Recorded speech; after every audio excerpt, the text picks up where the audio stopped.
গত বছর লাভ বেশি হওয়ায় এবার ব্যাপক আলু চাষ করেছেন জয়পুরহাটের কৃষকরা।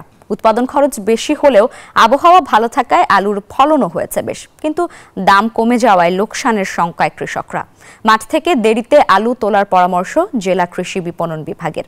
জয়পুরহাট প্রতিনিধি আলমগীর চৌধুরীর তথ্যচিত্রে দেখুন ডেস্ক রিপোর্ট।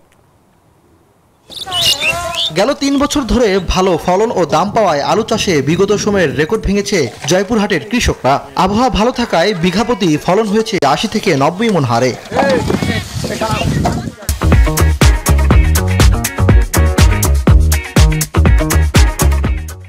কিন্তু বাজারে আমদানি বাড়ার সাথে সাথে আলুর দামও কমেছে, ফলে বিপাকে পড়েছে কৃষকরা। বলছেন লাভ তো দূরের কথা, উৎপাদন খরচ উঠতেই হিমশিম খাচ্ছে তারা। অন্যান্য বছর হয়তো লাভ দেখা গেছে, এগুলা বাদ দিয়েও ২-১০ হাজার টাকা লাভ দেখা গেছে, কিন্তু এবারে আসল যে টাকাটা খরচ করেছি এইটাই উঠবে না। 10 থেকে 12 টাকা কেজি আমাদের কাছ থেকে নিচ্ছে, কিন্তু বাজারে বিক্রি হচ্ছে 20 টাকা।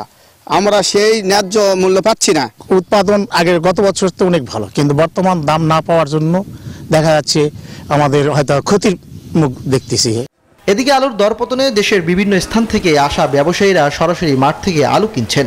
জয়পুরহাটের আলুটা মান ভালো, টাকে আলু নিয়ে আমরা বেশি ফরিদপুরে বেশি। আমি সরাসরি কৃষকের কাছ থেকে আলু ক্রয় করি এবং দেশের বিভিন্ন জায়গা যেমন ধরেন চিটাগাং, ঢাকা এগুলোতে পাঠাই। কম দামের কথা স্বীকার করে লোকসান ঠেকাতে মাঠ থেকে দেরিতে আলু তোলার পরামর্শ জেলা কৃষি বিপণন বিভাগের। আমরা কৃষকদের পরামর্শ দিচ্ছি যাতে তারা দেরিতে আলুটা উত্তোলন করে, তাহলে তার ন্যায্য মূল্য পাওয়ার ক্ষেত্রে সুবিধা হবে। এক্ষেত্রে যাতে কোনো সিন্ডিকেটও কাজ না করে, এই জন্য আমরা কৃষি বিপণন দপ্তরের পক্ষ থেকে সর্বদা সচেষ্ট আছি। আলু রপ্তানির পাশাপাশি আলুর বহুমুখী ব্যবহার বাড়ানোর তাগিদ সংশ্লিষ্টদের।